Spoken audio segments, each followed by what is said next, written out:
tēnā koutou katoa, haere tonu ngā mahi ki tēnei rā, me te whakanui o tēnei rā, ara te Kīngitanga, e roto i tērā āhuatanga, nau mai, haere mai ki tēnei wahanga o te rā, ki tēnei kaupapa, ara ngā rā o Hune. Koutou e tatu mai, e raro i tēnei whare tēnā koutou katoa. Thank you for coming to this session and this kaupapa, because as we heard the stories this morning, we have other stories to tell, and a story to tell about a particular family. And the family, the location of the place is a little place called Kaitimu. So I want to ask any of the students here, do any of you know where Kaitimu is? Kaitimu is? Kaitumutumu. So it's just out near Huntley, near the power station. Okay? So ngā rā o Hune, there's a waiata that someone might sing for you a little later, but you will watch the little story on it first. And instrumental and the catalyst of that story, as well as the family and the people that made it, has been our very own historian Tom Roa.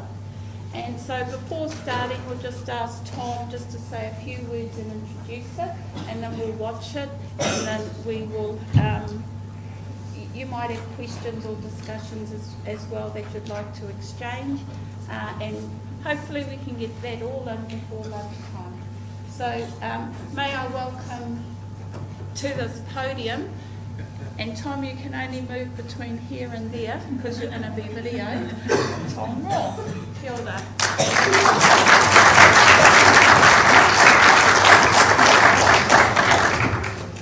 Nō reira, tui a te rangi e tūnei, tui a te pape e takopuni.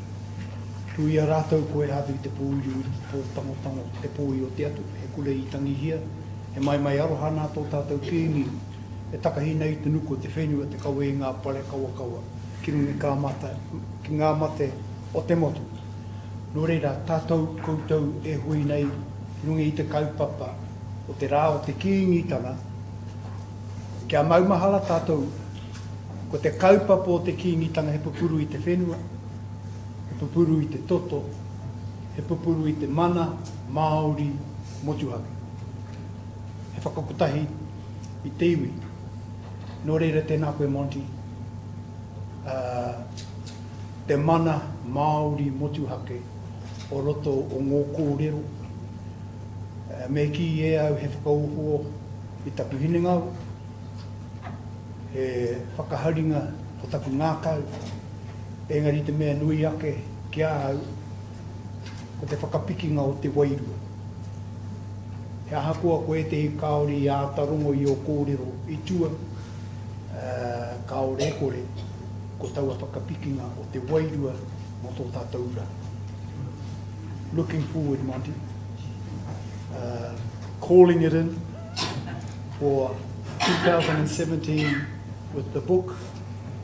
But thank you for warming these people up for me, making sure that the expectations for the day are at a level. So welcome everybody. Kia tira kia koutou, kei oku mātua, kei oku whāia, hare mai tātou. Waikato, Maniapoto, Raukawa, tātou katoa, huri noa, tēnā koutou, kia ora hui tātou. So the title of our, and I was just searching for it on my cell phone, is the song Ngā Rā o Hune. That's the title of this presentation, but it's actually about those people who Monty spoke about who were conscripted. And as Monty said, the only rohe to be conscripted were Waikato Maniapoto. The only ones. So, like him, I asked the question, why only us? And in the spirit of this Kīngitanga Day, my assertion, Monty, is because of the Kīngitanga. It has to be. It has to be. This is the heart of the Kīngitanga. So, how do you break a heart? You take away the most precious about that heart. And of course, they already took the land, so why not take the young people, those young ones who are just beginning to experience the world. Kia ora koutou. Those ones who are just beginning to find their way into this wide world. Now, as Monty said, this afternoon we'll be talking about those ones who went from this region, who decided, yes, they'd go. And we've got a few things to add in that space, Monty, from our research with the whānaus of those ones who went. But this is a program made by Māori Television, and thanks to Māori Television for giving permission for us to show it this morning. And as a backgrounder to that, as Monty said in his kōrero, 50 years before 1914, 1864, Battle of Waikato. Now you remember in that Battle of Waikato, Rui is reported to have said, "Ka whawhai tonu au kia koe ake, I'm going to fight you forever and ever and ever." Then 50 years later, "Oh, come and help us, bro. Don't fight us against it. Come and help us across the wide world." What's that wide world got to do with me here in my little space? So that's the word of Rewi in 1864. In 1881, King Tawhiao, whose lands, whose mana, whose language, whose everything was stripped from him, and so he took refuge with his maniapoto relations. And in that space, at a place called Whati Hoi, he built a township with the support of his staunchest followers. Then in 1881, August of 1881, he called a hui with the government, the crown representatives. And he asked them to come to Pirongia. Alexandra at that time was the name of the township. And there he declared peace. And he laid down weapons, and with these weapons he laid down, we call it te kōkō, te kāka, te kereru, me te kōkako. These birds. Now there's a significance with the birds, primarily that 3 of those birds are food. Tūmatauenga is tapu. Food is noa. So in his laying down his weapons and in putting that kai with those weapons, he declared no longer tapu. No more tapu. No more war. And on this land there will never be war again. I mea atu ia, Waikato, takoto. Ka kōkohungia e au ki te pūtake o te maunga e tūnei o Pirongia, te huari. Waikato, be at rest. Now, note from Monty's kōrero this morning, Waikato, be at rest. I will bury the sword of war at the foot of this mountain, Pirongia, where it will rot. E pirau wai. E kore anō te pakanga, e pā kirunga ki tēnei whenua. Ake, ake, ake, shades of Orakai. Ko te atua tōku piringa, ka putakau. No longer will war rear its ugly head on this land forever and ever and ever. Prophecies come correct to this time. We have not suffered the ravages of war on this land to date. And as God is my refuge, we will survive. We are surviving today. Tēnā koe Monty, kia ua whakaaro ki te wairu. So Waikato, in particular, and sections of Maniapoto, took that kōrero, took that injunction by their king, by our king, to heart. In 1914, when war was declared, King Te was in England. Oh, I can't see Paul here. Cousin Paul Meredith has done some considerable research on that as well. And he was apparently feted, F-E-T-E-D, and looked after well by those people in England. So that when war was declared, Te Rata, the Māori king, had just completed an audience with King George and Queen Mary. Nobody's recorded what was said in that audience. But surely something of this nature would have been discussed at this highest level. So that when war was declared, King Te Rata and his party were in England. And King Te Rata recorded these words in his diary. Pō rangi rangi katoa te ao Pākehā. Those of you who understand the language. Now, at the museum in Waikato, they have an exhibition, and I was asked to give an interpretation of that word. The European world is in absolute turmoil. Kind words for that exhibition. If it was at our marae at Pūrekireki, I would have said, the European world is absolutely crazy. It was absolutely crazy. All of the stuff that was happening in England at that time, with all of the troop arrangements and the hype and the fuss and the bustle, he just couldn't believe what was happening in front of his eyes.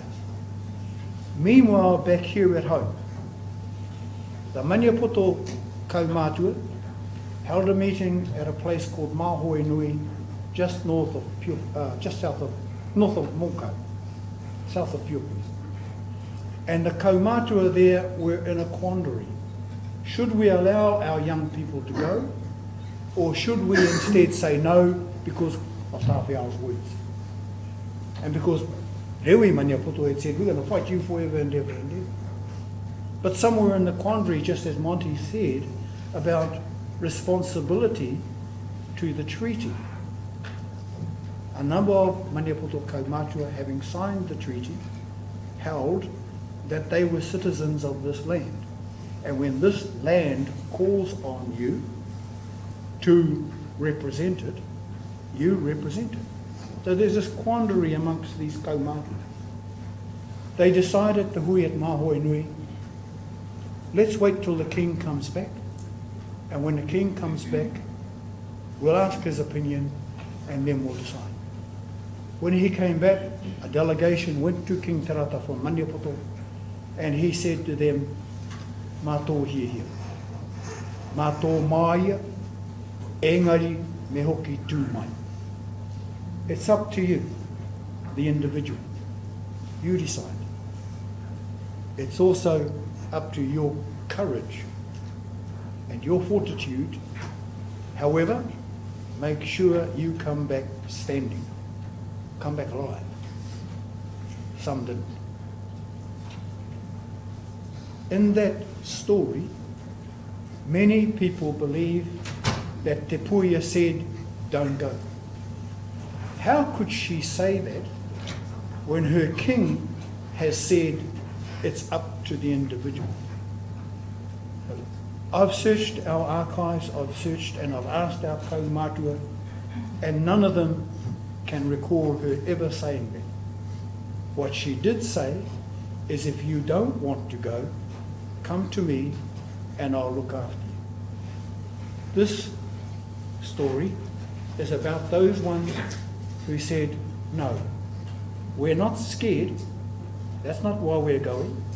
Nor are we going because we object to war. We're not conscientious objectors. We are following our tikanga.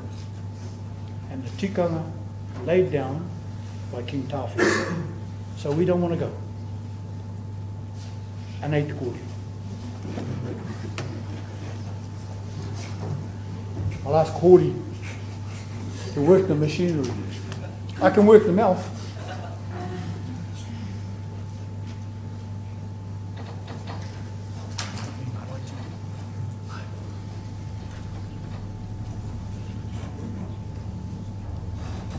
The 12th of June 1918. It's the final year of World War. As families go about their day-to-day lives, 2 carloads of police pull up to the Kīngitanga in Noosa. They're here to make the first of several arrests that will see more than 100 Waikato and Maniapo taken to Auckland and imprisoned. There's a song I tell people to sing called The Days of June. Ara o Hune, Iara te pakanga ki roto Waikato. It's a song that encapsulates what happened in those despairing times when hundreds of our young men were taken from their homes, from their lives, from their communities. Quite a moving occasion, understanding they were singing and there was ways they were going, and I suppose that would help to keep people under control, because imagine if something like that was done today, it's hard to keep control of people in a situation like that.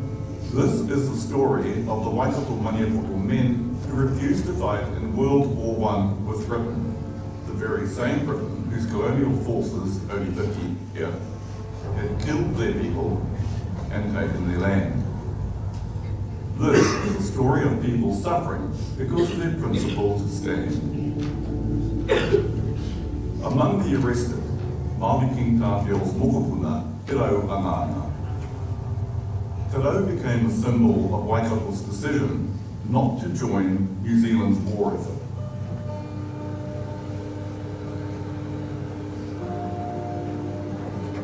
His mokopuna, in Mangu, is on a journey to find out more about why he and the others refused to enlist. Definitely going to be something new to be able to learn about him. I'm excited, I'm a little bit scared to hear the truth, I guess.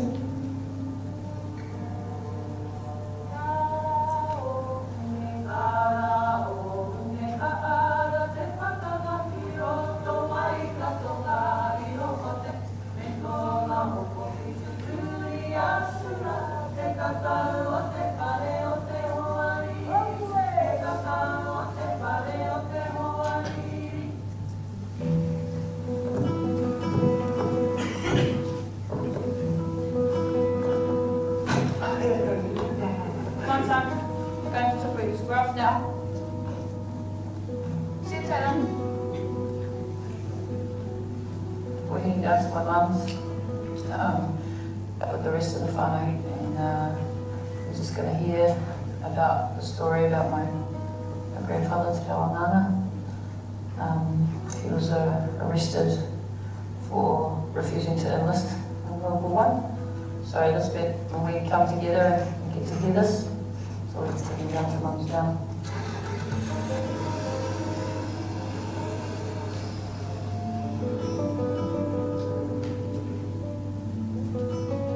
Te Reo Anana, the other of the 3rd Māori King Tarata, was just 16 when police arrested him.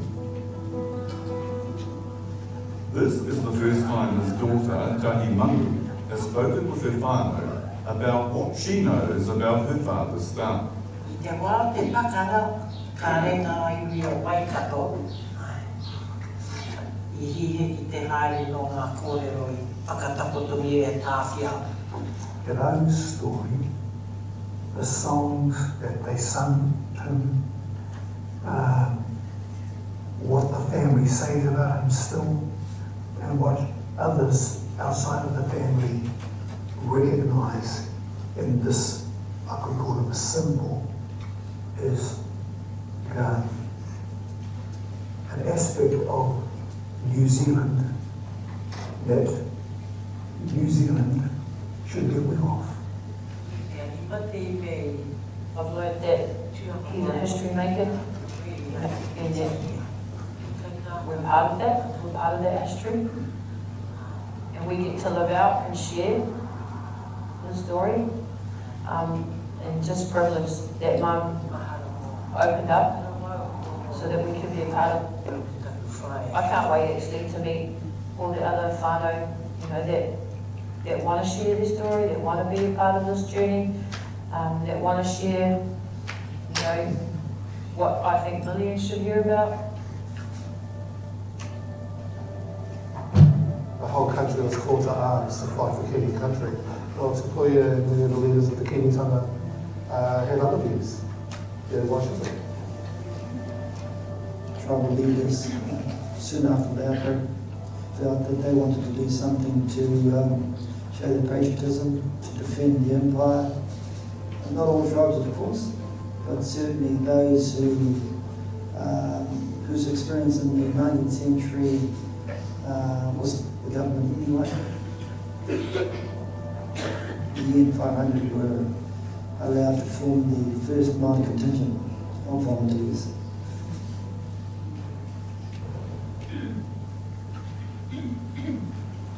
At the time, 4 Māori MPs in Parliament were representing the Māori seats. They decided to have quotas for each of the 4 electorates and to assign numbers to communities almost to make up the Western Māori electorate, which is under Māori Pōmata at the time. That was the only electorate that pretty early on started to struggle in terms of finding its quotas. Ko pakanga kia mātou I rangariri, ko mōhio te hua o te papa. Ko te utu mō te pakanga, ko te mate. Ko tāu ka hari tūni atu ki hingi nukui te pō. E no te tau ko tahi mana, e wai kai munu te kau mātou, ka hara mai, a oia. Pakanga kia Waikato. Ka heke mai, ka patu I o tātou hei tūpuna. Ke hake ko. Ka tāku e hihi o te whakatapoto. I patu I ngā tamariki. I patu I ngā kuia. I patu I ngā kaumātu. Mō te whenua te take. The people of Waikato, entirely loyal to the Māori King movement under King Tawhiao. In the Port Waikato region, troops had moved in there, and to some of those people they're given the option: come loyal to the Crown of England or get out on pain of death. So some of them decided that yes, they had to get out because they couldn't serve 2 masters, loyal to the King, so they would come into the area south of Whānau.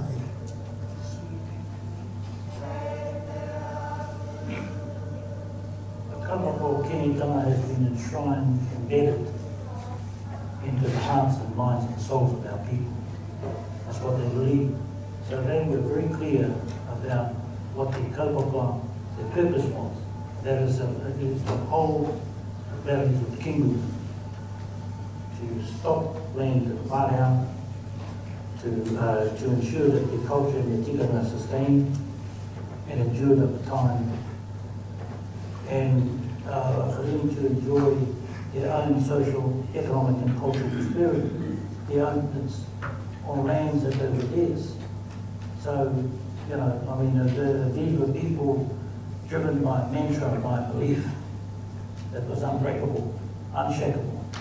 At that time, The government, Crown, labelled them rebels for not avowing a loyalty to the British Crown and used that as an excuse for confiscating their lands north of the Hune. 1.2 million acres of prime Waikato land was taken by the stroke of a pen. Well, their confiscations had a devastating effect on us. So we became, overnight, brought to tenants. The Waikato people were bereft. They were without a livelihood, they were without a home, and many of them had been killed for the fact in that homeland.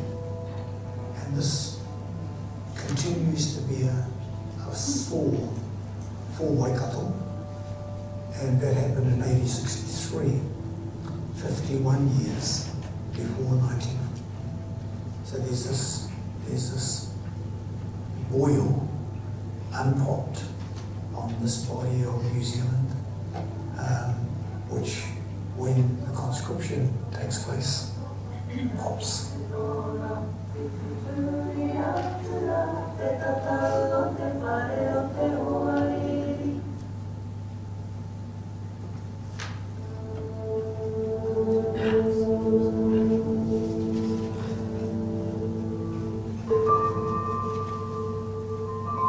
There were notices that were posted around the place, as far as I was told, public halls and any spare board there was, and there was a poster enlisting, calling for enlistments. And there were a number of hui around Waikato at the time, and at the Karanganui in Marlsville, whether we should be sending men to the war effort. But the stance at the time was that the men were told not to raise arms or to fight. It dance laid down by King Tawhiao following the devastating land confiscations and the adoption of the pacifist Pai Marire faith. 1881, Tawhiao decided that it was time to decree. Whakaaro te kaumata i te whakatakoto tana pū, te whakatakoto i tana mere, kauhia te tapu i runga i te pū, me te tehi o ngā manu. E ko te tohu o te rami pāki, ko tana kuku e kore ara, te patu ano i te whawhai.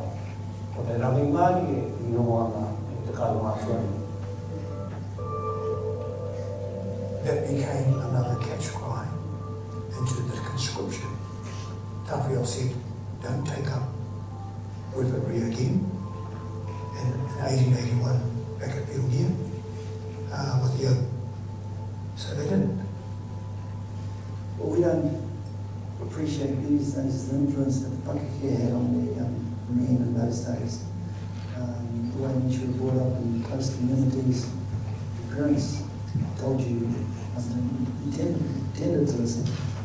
While the view of the young people at the time might have been to the opportunity and adventure that this war presented to go away, and Pakeke weren't of that view. And you can appreciate they were young children themselves, or they were children of parents who had experienced the 1860s, the wars that had been fought in that area, but over that followed. And so you're hearing firsthand from them why you ought not to be participating in this war. We suffered the land confiscations of 1863 and 1864. Why should we fight? We've got a king, but we don't have a country. Now, that was the catch cry that Te Puia used in her campaign to lead a peaceful.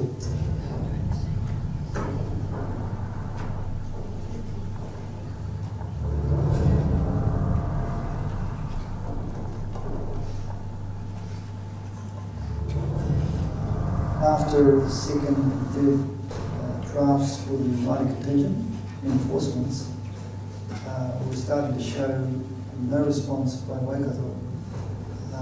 And the pressure was coming on because by that stage, we're talking late 1915, a year after the war, we had equilibrium experience and high casualties. People were starting to look to those tribes, particularly Waikato, that had been given numbers towards the elders. Maui Pomare, he goes there more than a couple of times because it's his electorate, and he was put into Parliament partly by the Waikato support. again, trying to put pressure on the Waikato people to relent and letting them volunteer willingly. So there are a number of meetings within Waikato that our people told the Crown in uncertain terms, you're not welcome, the Kaupapa is not welcome, and we will not fight a war in a foreign land for a fight. E wā aramai e ka koe riri a Waikato. Ko tīmata koe rata wā whakamuta o te haka, whakapohana ki te tangata. Ko whakamāti rā para kau te me ko mahi te haka i mua i ngā āpuka, i mua i aia huki, i te pei nungi ia ki tōra toa te tā. Koe rata whakamuta o te rā haka o Waikato ki te tangata. No le pueda ahua mamai te nā tautami, i te tangi ta ngāpau, i mo te takai o te whiu.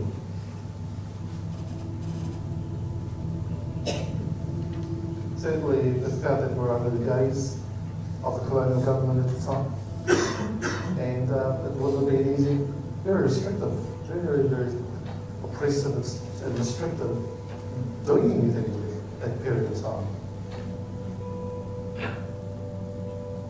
There were a number of events that our marae, the events that happened around about 1915, 16, where there were tangi held at the marae, and when there was a gathering, the police would turn up and disrupt the event, looking for people to apprehend. To have the customary events desecrated that way it's really hard. How would that apply today if you had a tangi on it? Well, the two boy maids are a classic example of the intent in uniform and apprehending people. That's kind of like that. That's the parallel I'd like to draw from. How would people deal with that, of having a tangi? But then you see a group of policemen turning up, reading out names. And oh, you look old enough for those around here. You? What would you say to them?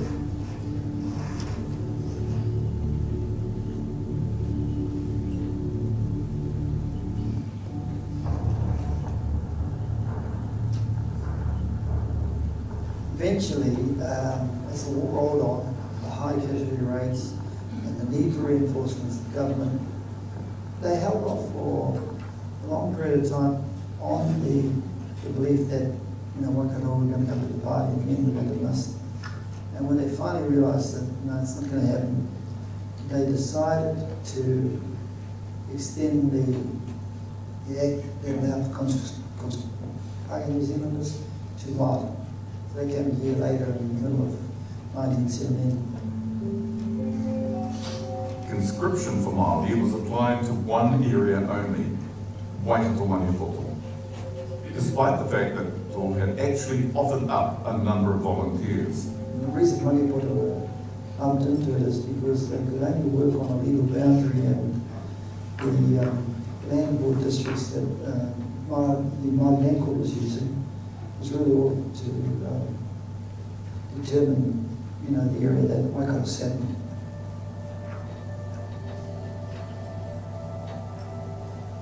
You had to receive a letter, and the Māoris got the letter, and then they'd also publish those who had been called out. 200 men were called to fight. Their names, amongst them, Te Rau Anga. As one might expect, that hardly anybody turned up to the medicals, and then so they had to go and hunt them down and forcibly arrest them and bring them in. It was just targeted as a scapegoat to show what is what. So the powers of the colonial powers that they want to really show their might at the end of a battle and a police whistle.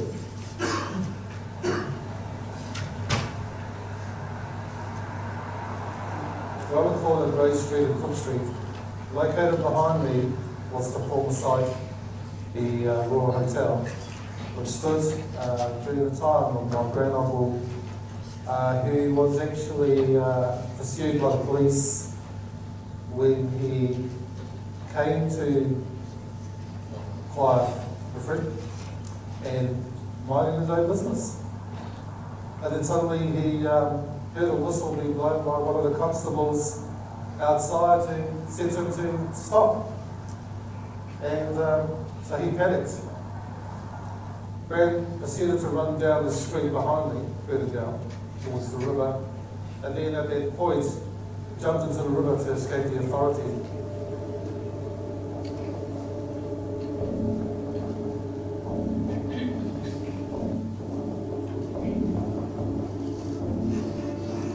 He was picked up a little bit later on, further down. So they took him to Hopohopu. They held him in the cells near Hamilton East. Took him to Hopohopu to put on a uniform. Often those old men use aliases because of the authorities at the time who were looking at recruitments for the war. And this was one occasion where my granduncle had to escape. Tried to escape, but the long arm of the law eventually caught up with him. It was the police who were charged with finding and arresting the men who had failed to board. His birth certificates and knowing whether the man was married or not became very challenging. And so they knew there were going to be problems around it. And then to try and single out Waikato, which was really what they were targeting, to make an example of them, was even a little more challenging.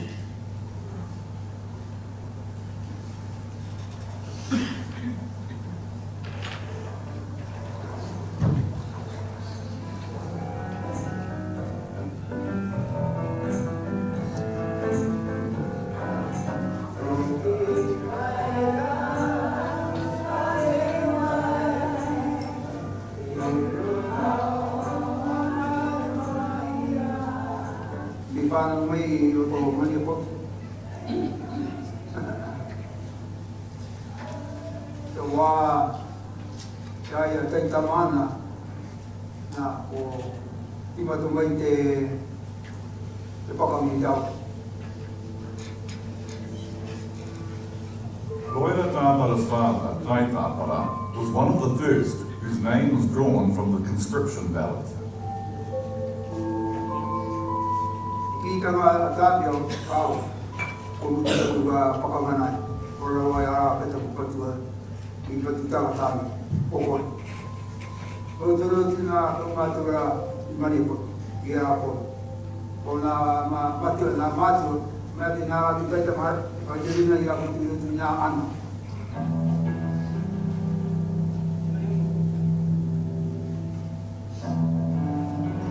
This area here is all Putia. This ridge behind us used to be like a bit of a highway for our people and King Tawhiao travel from the west back down to Rangariki and to the Waikato River.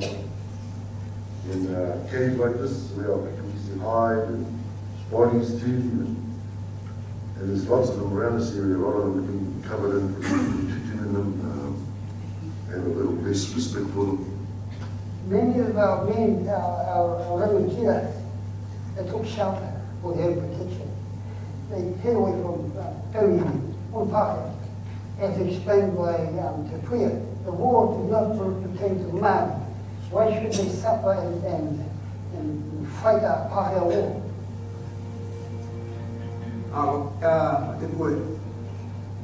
Kongwaka te pui torantu auwe. Waiat.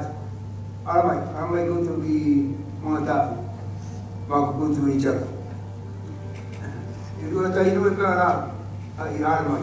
I tayo ki mga tafi. This lady who came to be known as Princess Tawhiao Tawhiao's oldest daughter was a lady called Tawhiao, and Tawhiao was Tawhiao's daughter.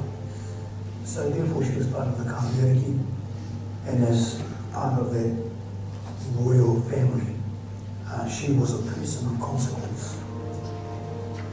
O rāhui, te puia, e kaua e haere ngā tamatāne ki te pakana. Te take, ko te whakatau ki o nā te tūma tau e te taha pake, me whawhai whenua me te king. Whawhai mo te whenua me te king.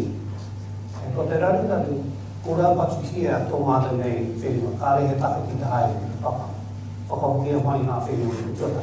A tai, pēr, a tukuna o mātou.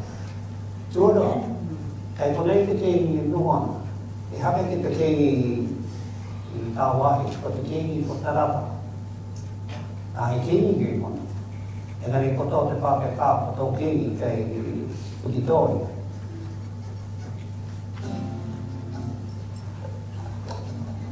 Hundreds of people sought refuge with Te Poia at Te Paina Pā in Mercer. Among them, the Mangu whānau's tūpuna Te Anga. With this being the first part of our journey heading to Te Paina, that's really exciting, meeting up with some kaumātua there and learning about them and their whānau and going to the place and just sort of being there and being amongst them and hearing their stories. Just to be a part of this journey and just to see it through.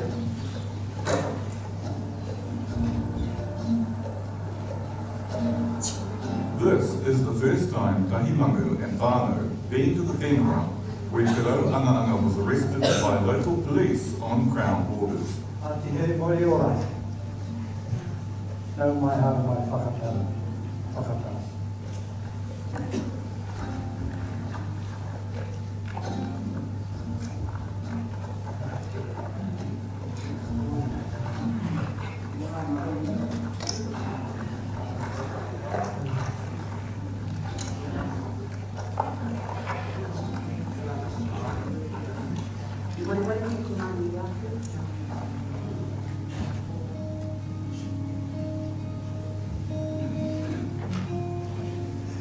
Standing here, we look behind those two trees here, that's the last of the plum trees.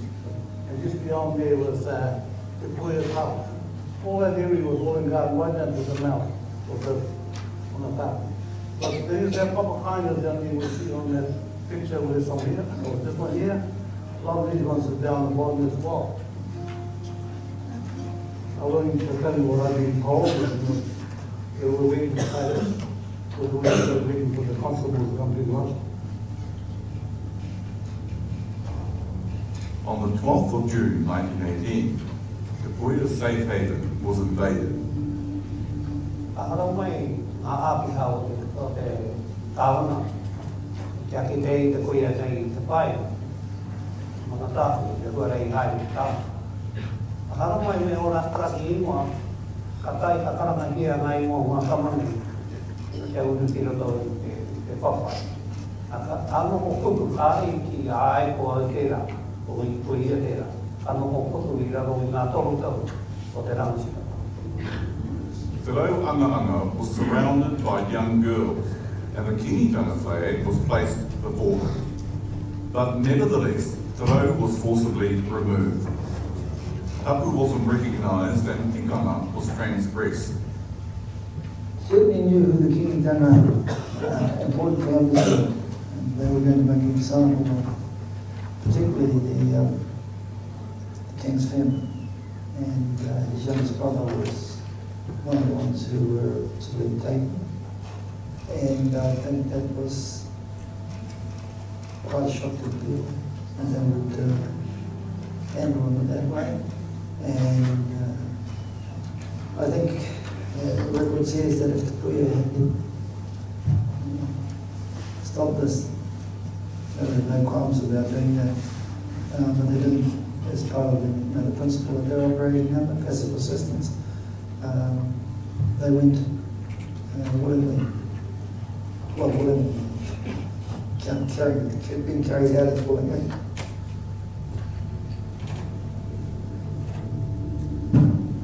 It was emotional, I did it. It was emotional coming here. The stories, what we told here, what they must have gone through. It seems really ludicrous, eh? At that time, and even now, if it happened now. And yet they look older. You're just looking at the photo. Looked older than him. Was it because of what they went through? I don't know.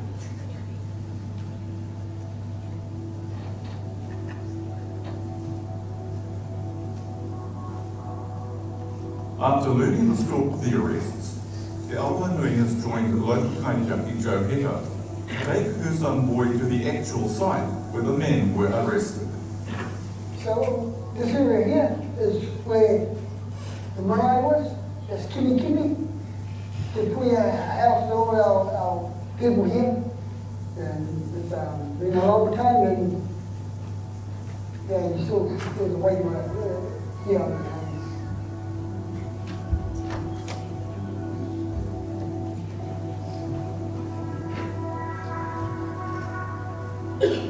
So this is where it all happens. Just trying to envisage kaimātua kuia, parents with their children, people doing their thing, you know, cooking, playing games, looking after the kids, just living life. And then next minute, police come and raid the place. Tūpuna, Tawhiao, just drag him away from what's familiar to him, his whānau, his home. And he's like 16, no age, not sure what I'd do or how I'd react. I just came and took you. It's quite mind-blowing experience.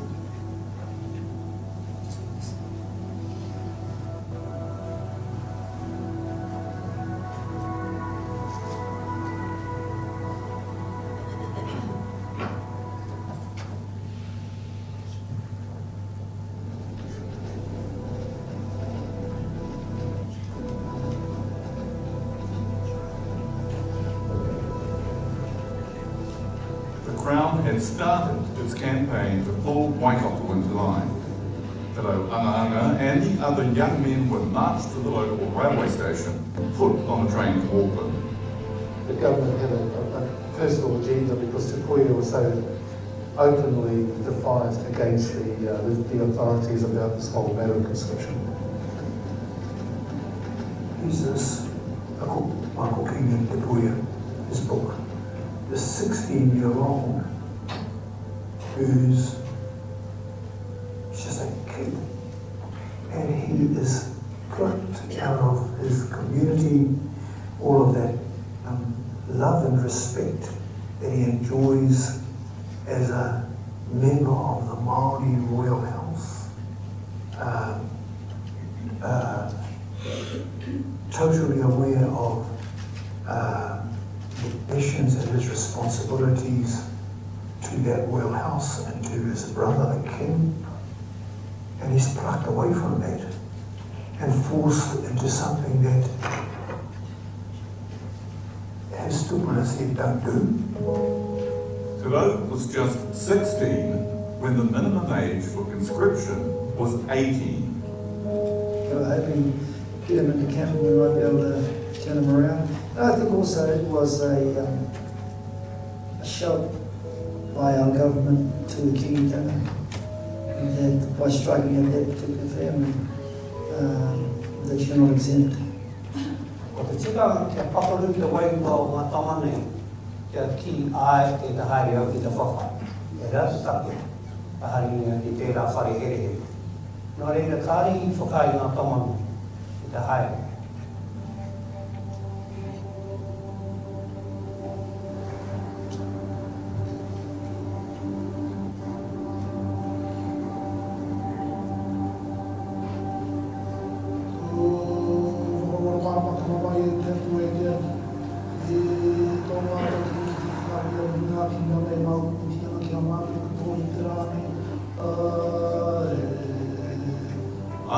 first arrest of 7 men in Te Paina, several more followed. In all, 111 Waikato men were arrested and taken to Naranek military camp in Auckland. Among the descendants of those men are the Andrews and Morgan whānau, who met up with local historian Dave Vert to find out more about what happened to the Waikato resistors.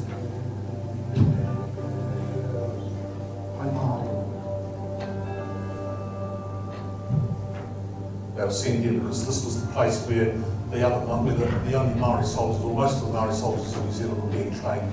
And what the government and the military hoped was that putting the resistors in the same barracks with the soldiers who were training, that peer pressure would be brought to bear, they would change their minds, they'd put the uniform on, stop causing trouble and go off to war with everyone else. The truth of the matter was that they didn't. They firm and they sort of kept the cause that had got them here in the first place, and they hung on to their values.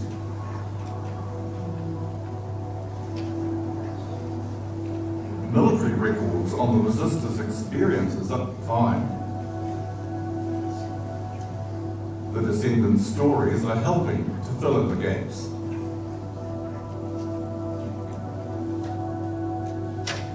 My grandfather, Waikato,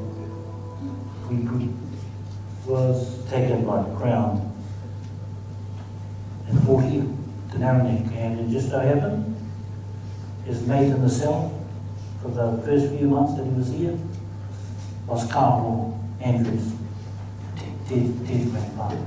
Well, the old man was born in Waikato and brought up in Kaiawa, Pukorokoro area. In 1863, the Crown took gunboats down there to bomb their paths to stop that section of Hauraki coming across the Waikato to support although some did get through to Meremere and Koio. It was against that backdrop they followed the words of the Puya, Kosmaro. This wasn't a very pleasant place to be because the drainage is appalling. If you're here in winter, it's incredibly wet. What was happening here, of course, was that there was just disease. The Pacific Island soldiers had no resistance to anything, and they were busily dying of sort of quite common measles and mumps and flu and things like that. A lot of the Maori soldiers had TB, and lots of cross-infection with TB. In fact, the Englishman, Major Peacock, who was the commanding officer, in fact caught TB and was shipped back from Australia on the way to the Middle East, and it was most unpleasant, I suspect, for those men from the Waikato. Those men who defied by putting on uniforms, were given bread and water. And I remember my grandfather always saying to me that yes, we were given bread and water for most of the time we were here, but we refused to follow the orders of the military at that time. They were taking privileges away from them, trying to get them to change their minds. And I understand the mattresses were taken away, they were sleeping on the hardboards of the bed with hangings, and they didn't say the blankets were taken off, which is pretty harsh. But as I say, they were in the military camp, and prison is not, it's a bit different in military detention camps than in prisons.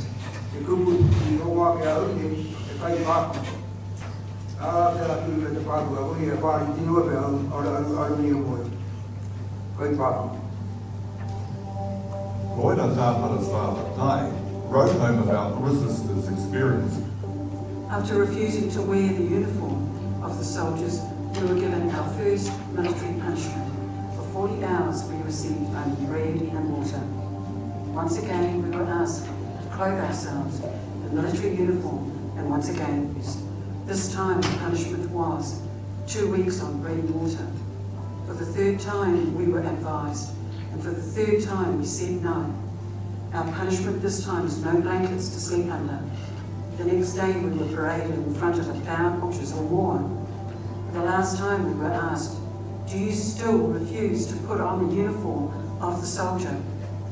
Again we answered yes. Our verdict was 2 years jail and Mount Eden prison with hard. For 8 months, we served our sentence.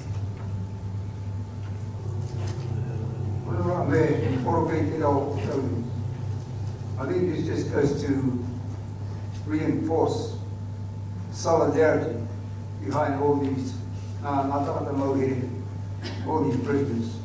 They stuck to the Tawhiao saying, I will not raise a weapon from this day onwards to kill other people. I don't even.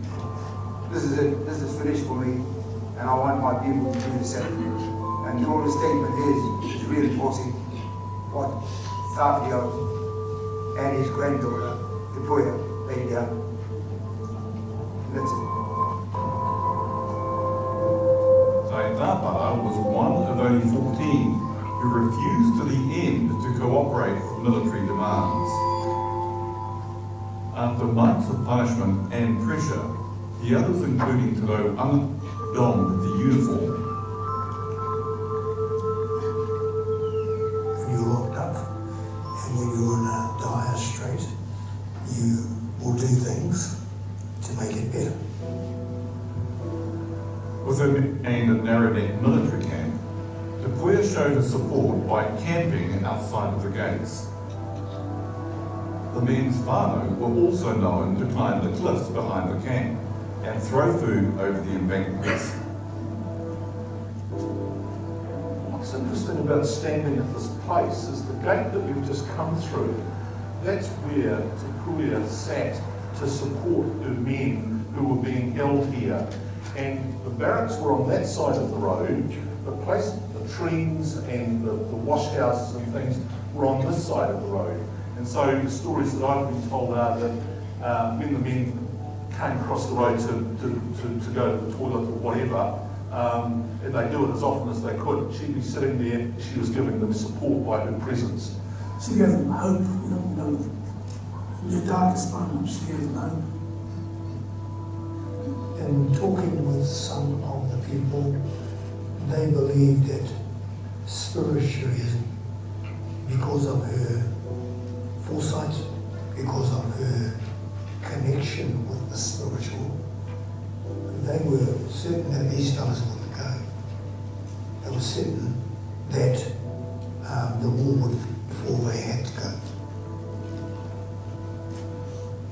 On the very day the men were due to be shipped overseas to fight, the war ended. The men had served 8 months. Tāpara and the other men remained there for several more months before being released.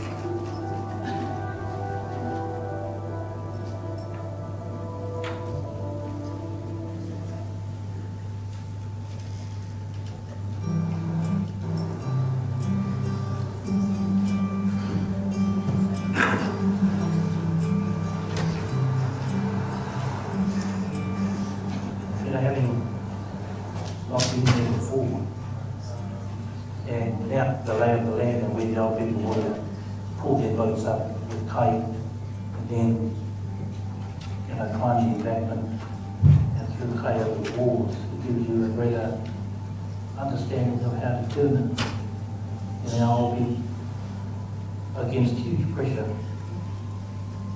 They held the line. They were defined all the way to the end because of a way of life, because of their love for their own way of life.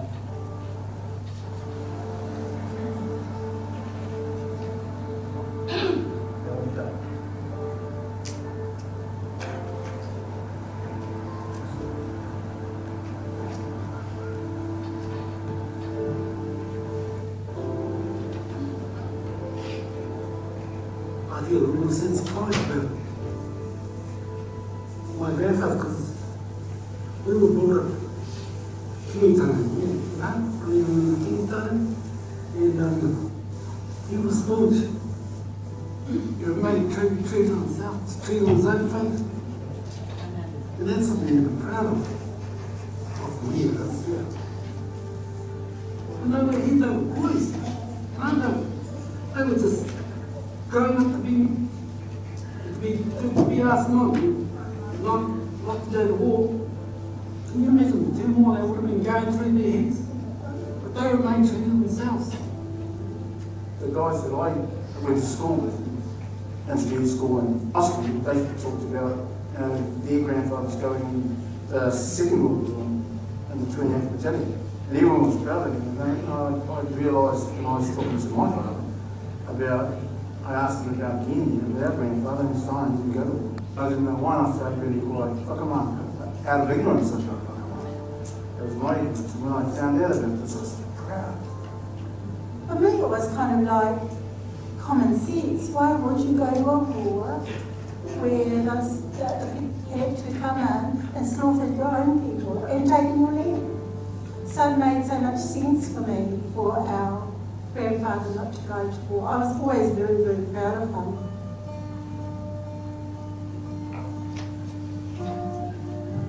Hearing about the others was new to me. Yeah, that was new to me. And it was sad, you know, feeling of sadness, sorrow for those that happened in our lifetime.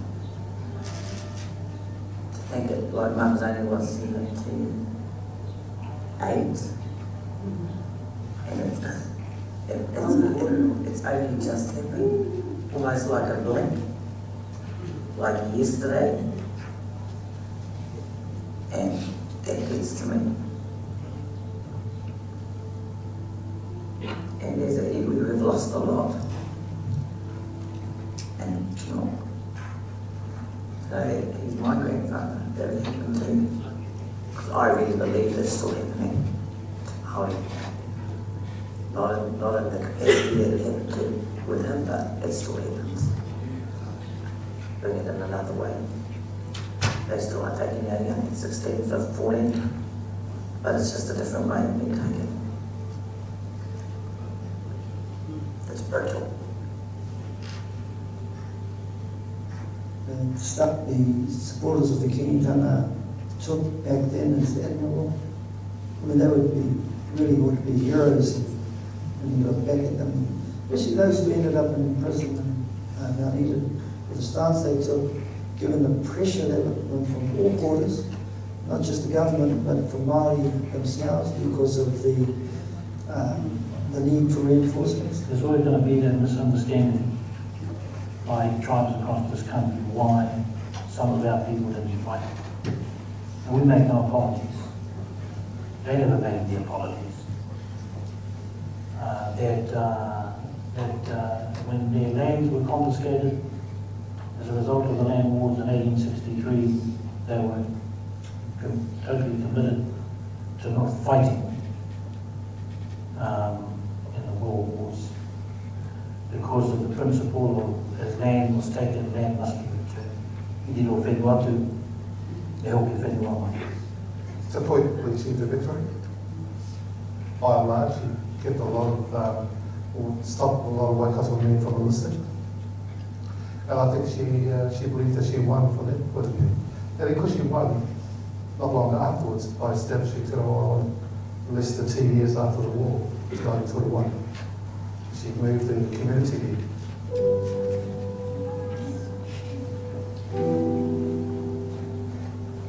After selling the land at Te Paina, the Puya bought rubbish dump with the proceeds, and with his supporters built Tūranga Waiwai Mai, which has become the centre of modern-day Kīngitanga. O awa moi kore te Kīngitanga, ngāna i hāpai, ngāna i whakakotai.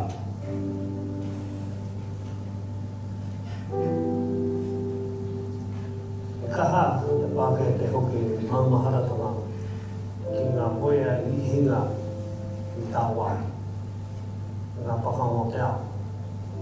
E te whakanui e rā ia tau o te hinganga o ngā moea i tā wai. Ko wale te hinganga o ngā tūpuna i tēnei whenua. Kei te tatarei mātou kia tū he rā, ei mātama, mō rāwhau, mō rangi riri, mō rangi aowhia, mō te ranga, mō poke hingina, a pakanga o tēnei whenua. Ka rehe take ki au ki te whakanui ngā tangata i mata i tā wai. e whakana tangata I mate I konei I te te ira. Koe rata he. E kore ware e rā I hinga I tēnei whenua.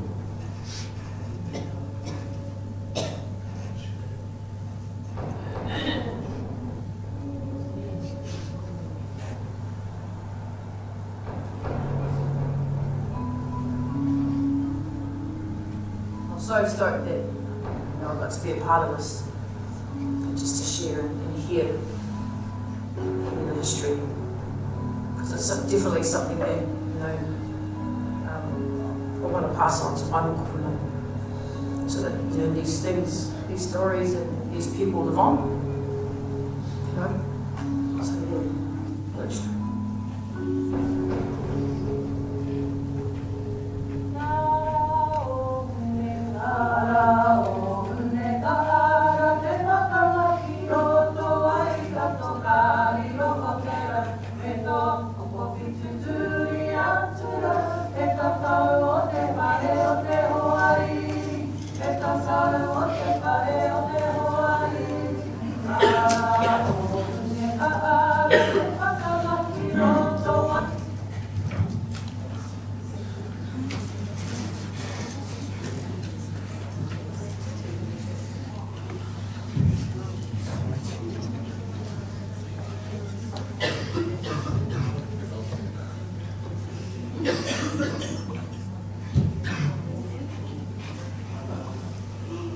Nō reira tēnā koutou. I invited a number of the people in there who are the descendants of those conscripts. We're very fortunate that Te Aroha Nui Mangu is able to be here with us this morning. Tēnā koe Te Aroha Nui. I did warn her that at the conclusion of the video, I would introduce her,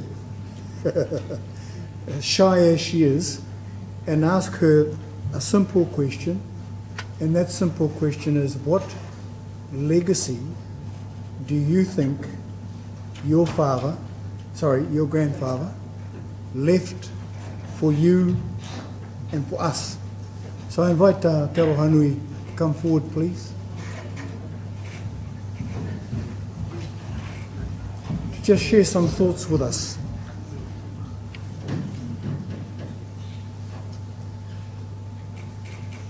Kia ora.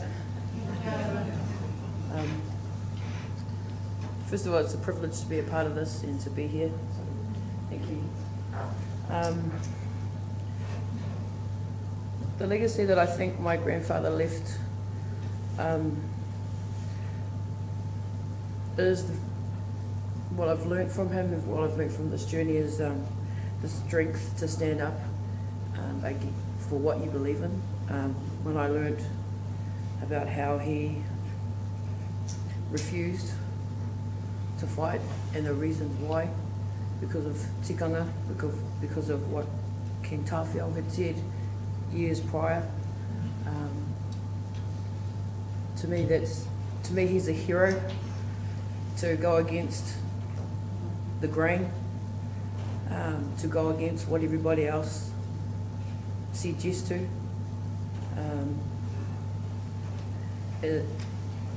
It's a privilege to know that it was my grandfather that did that. He's my grandfather. I can say that. I'm a grandchild of a hero, along with Tuku and those others. They're grandchildren of heroes. And being able to listen to my mother, my mother's quite shy. She's quite reserved. So it was an honour to have Matua Tom come and sit with her and draw out the kōrero, because she won't talk unless you ask specific questions. If you don't ask the question, you won't get the answer. That's the old school. That's how they are. It was a huge honour to be a part of that, and just to let her talk and share. It was especially for my mum, it was really emotional, an emotional journey for her. Brought back a lot of memories that she sort of hadn't gone back to, I guess. But looking at my mother too, because she stands for the same tikanga, she fights for the same thing, and so she's my hero as well. She's tūturu Kīngitanga, always has been, always will be, and that's something that we're left with, myself and my siblings, our children, and I think it's something that we're going to be able to share. I think the world should hear about this. We only just found out about it, and he's my grandfather. We only found out when we were doing this. But yeah, that's the legacy I think my grandfather left for us.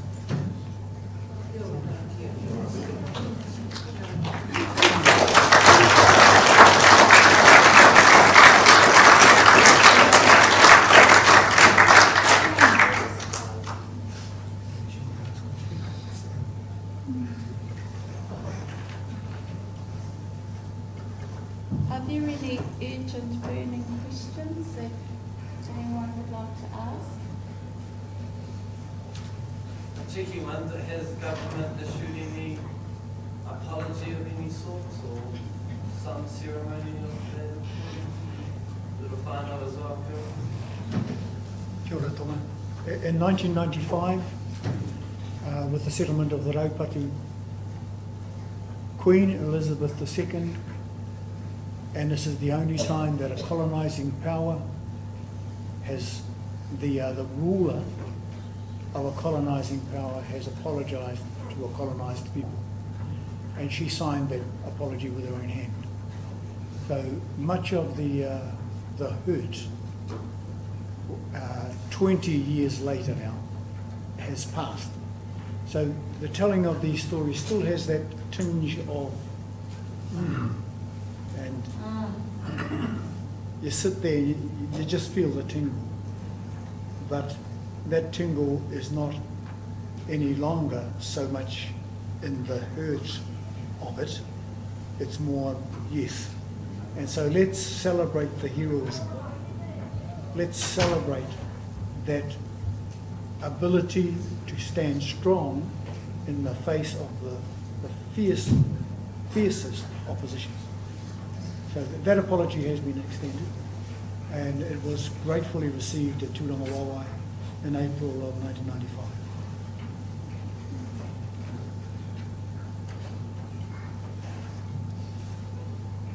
I just had one, and maybe Monty or Tom could answer it. I was just wondering,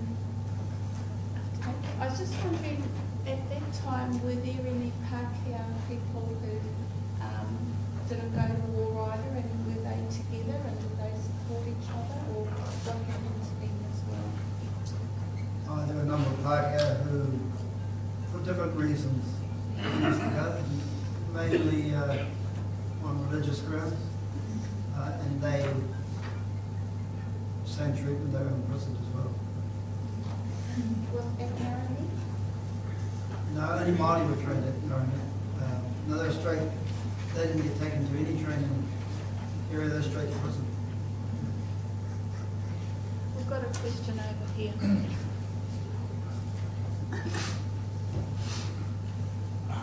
Kia ora tātou.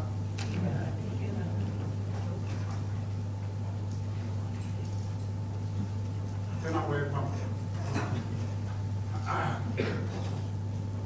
That area you were talking about, north of Moka, the south of south of Piu Piu. Now that area you're talking about, was that in Mahoi? Yes.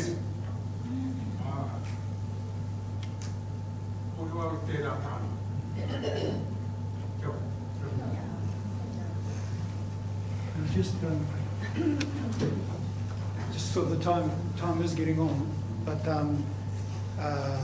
At the present time, the students from Otorohanga College have taken a petition for a day of commemoration of those war and the lives lost here on our own back door, as Monty said earlier in his speech. So we're continuing to conscientise the broader New Zealand public about what happened on our own back door. So many don't know this. And if I can just support Te Aroha Nui in saying it would be great if from this hui you went back to your own. So do you know about the petition? Have you signed the petition? Do you know about what happened here in the Waikato? But not just in the Waikato, actually right across the land, where other people in the 1800s were affected by this action, illegal, immoral, and then later invited to come and fight on the other fellows. It just sort of confounds the logic and the mind. So this day of commemoration, we would say, is very important in making this country and the world aware of what happened right here in this land. And as Tom Roa said earlier, not just men affected by this, but old people, women, and children were killed as well. You might hear about what's happening in Bosnia, and as Monty said, over in Iraq and over those places far away today. But not many people know that that happened right here in this space. And we should. Not because we're unhappy about it, we are unhappy about it, but it is part of our history. So I thank Monty again, kia ora Monty, for that brilliant, inspiring opening to our day, and hope that from your viewing of this and your participation in this part of our day is an addition to what Monty gave as an opening to our day. Kia ora tata. Do you have a paku kōrero, paku? I had two fathers. My biological father was with me there, and my father, Charlie Tawhiao, father first of all was with me, and my father, Charlie Tawhiao, the Sycamore. And I am also named after the no Māori camp over in, my name's Māori, it's the name of their camp. Kia ora whaia, tēnā koe.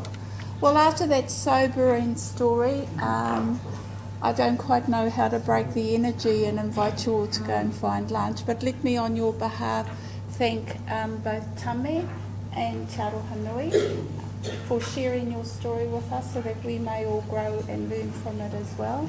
Me te kaho tō koutou whānau, hei whawhai tonu i te whawhai Te Aroha Nui. And Tom, for being the catalyst as well in creating this for us to know about. Koutou I tatu mai, tēnā koutou. Me te mōhiotanga he mahi anō kei mua, hei whawhai I tērā momo pētihana, hei haina I tētahi pētihana, hei aha, hei whakatō I tēnei kōrero kei roto I tēnā o tātou, kia pua wai I tahi hua nō reira tēnā koutou. And we have a little koha for you guys.